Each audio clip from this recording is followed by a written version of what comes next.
So. my God. Let me, you know what? Let me,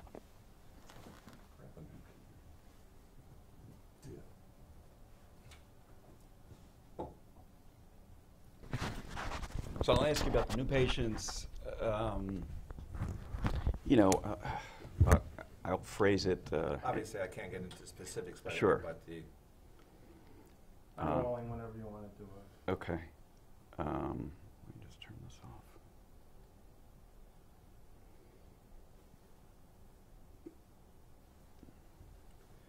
And then just some of the, and look at you, not the camera. exactly, some of the hysterics that are out there. Well, you know, I can't go to individual back. Yeah. Okay. You good, Norm? Doctor, just say something. Just count to 10. 1, 2, I think 3, I need to 4, turn the 5, thing 6, emitter on. 7, 9, 10. Okay. Doctor, just the new cases, are they related to the old cases, or are there differences within them? Well, it's interesting. Since this whole mass psychogenic illness hit the airwaves and media, we've now seen 4 more cases in the last 48 hours, Dr. Mechtler and myself. And in the area, within Leroy and adjacent towns. So we feel that some of them may be mass psychogenic illness or conversion disorder. What's interesting is one patient came in to see me and with the mother, and the mother said, "Would you help me with my daughter who has conversion disorder?" In fact, her daughter has tics. So the pendulum has swung to the other side. So not everybody has conversion disorder. So we have to be very cautious in what our diagnosis is. Okay. And the 3 additional cases that you believe are conversion disorder, again, are they teenage girls? Can you... Obviously, one of the reasons I can talk is because many people think it's like an endemic. And because of the health risk, I am able to talk as a group, but not individual. I can say, as most of the other patients, they're girls, young girls, obviously in the early teens. So similar symptoms, similar town, many of them know each other. Okay. Are adolescent girls somehow more susceptible to this sort of thing? They are, and I'm not sure if we know why. Hippocrates, the father of medicine, used the term hysteria initially, and hysteria or hystra is the uterus. So hysterectomies is the taking out of the uterus. So whatever reason, our forefathers in medicine realized that young women, adolescent women, are far more prone to have this. Doesn't mean boys can't have it. And one could get into the psychosocial reasons why that occurs, but that's a discussion that is too lengthy. Okay. And for some of the parents or the outspoken parents who refuse to accept this, do you think part of the reason some parents refuse to accept this is they don't want to, how should I phrase it? Do you think some parents just don't want to have their child affiliated with some sort of psychiatric condition? I think some of it is human nature. I think to accept a psychiatric disorder is much more difficult to accept than a problem such as MS or brain tumors. It is a little bit unusual that one would wish upon their child something bad. So that's the paradox. But again, human nature is human nature. I think one of the problems is that many of the individuals on TV have never even met us. And we've reached out to these parents to come in so we can sit down and explain. You can't do that over the media. You have to have one-on-one with the child there. So I think the individuals that have come to us and have been under our care are doing better. And the ones on the media are the ones that have not come to the institute and are not actually followed by an individual with expertise in that field. Right. Could the media itself be contributing to this problem by publicizing it or suggesting it? And one of the reasons we've, at the Dent, Dr. Mechtler and myself, for several months, 3 months, did not even go near the media because that was what we were afraid of. Unfortunately, the national media has put a spin on it that is detrimental to the girls. So the girls on TV are doing poorly, the girls who stay away from the media are doing much better. For that reason, we're out here trying to reassure the community, reassure our patients and their parents that these kids will get better. Give them time and space, and they will get better. What kind of treatment, the girls who are getting better, what kind of treatment are they receiving?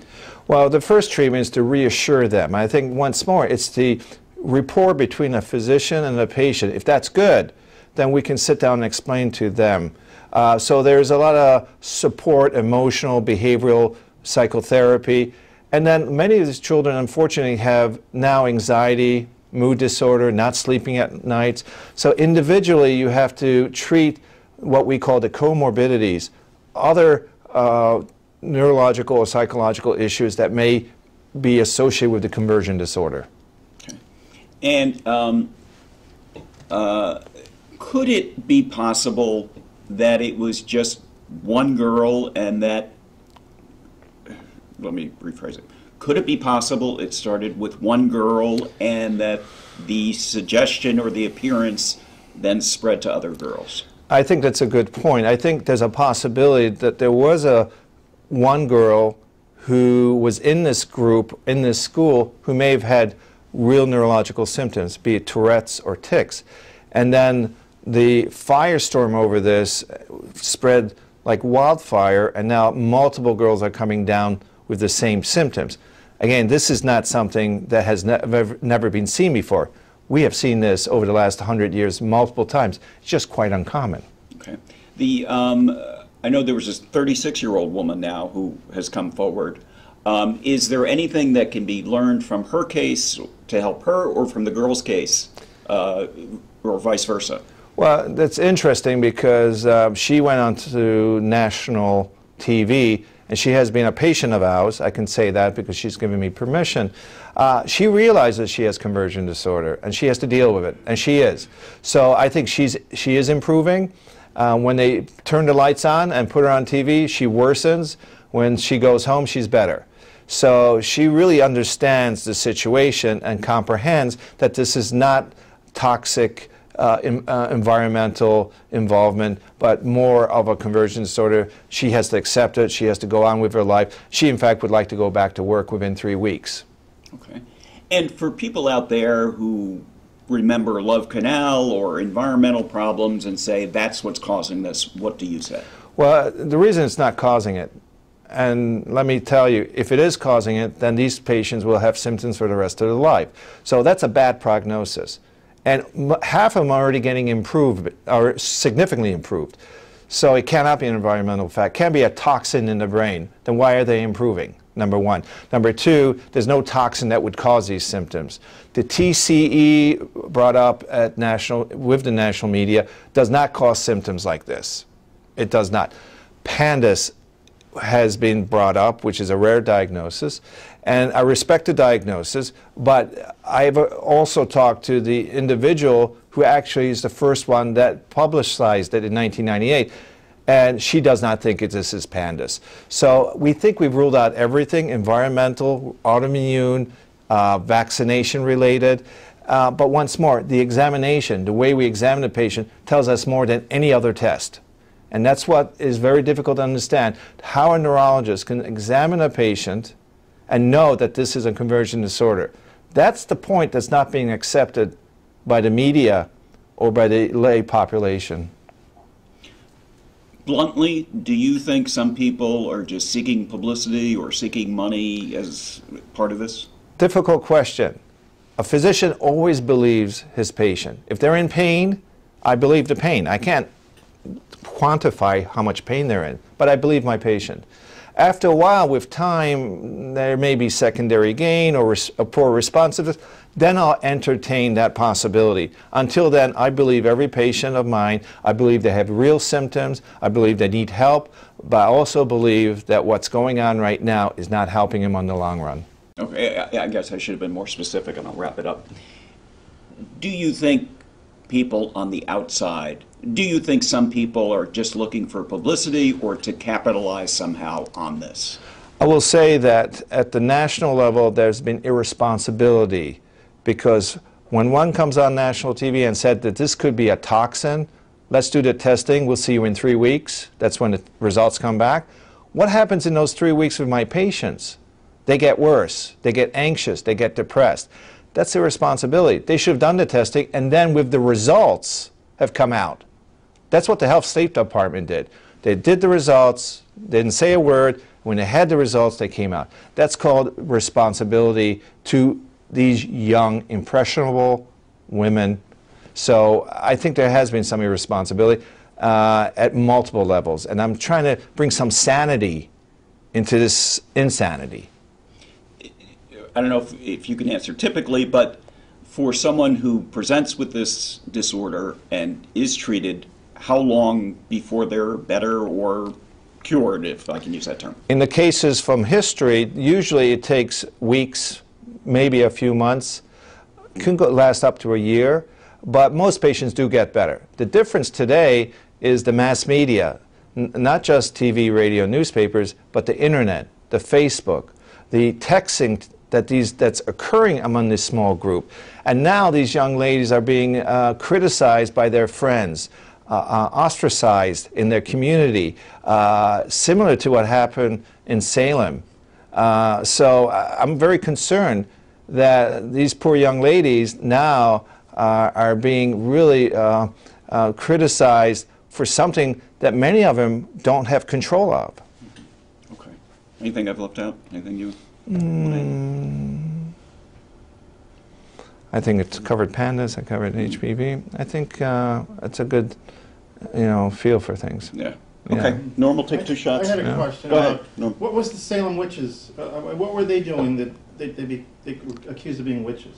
Well, what happened was many of these young adults, teenagers, had movement disorders and were imagined to be possessed. And some of the parents and some of the women there were actually hung because of the fact that they felt that there were demons and they were possessed. And it was all untrue, and unfortunately it's a black mark in our history going back to to those years. Yeah.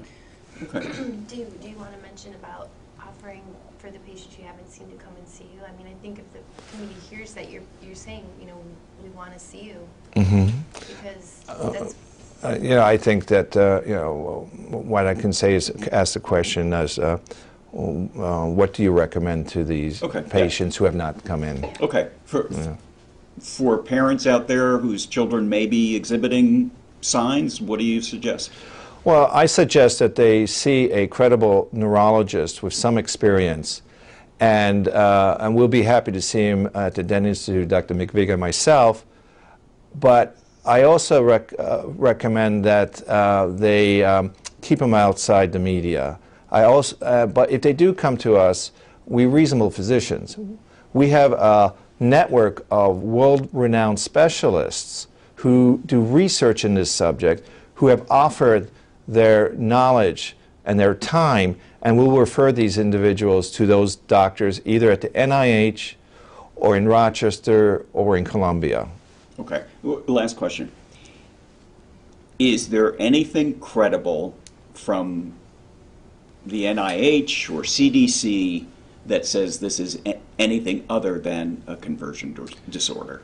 The input that we've received from multiple world-renowned centers have not shed any further light and have supported the diagnosis of conversion disorder uniformly. We have not had anyone come to us and say we're wrong. Having said that, we don't know scientifically much about conversion disorder, so this may be a unique opportunity for us to study conversion disorder and get to maybe the bottom of why this happens in young women. We have science now with high-end imaging to look at the brains, and there's a possibility we may be able to find something. So I do feel there's an opportunity here to help these young girls. That's our focus. But if we can bring the group together and maybe look at this disorder and try to go beyond what science knows today, I think that's reasonable. Okay.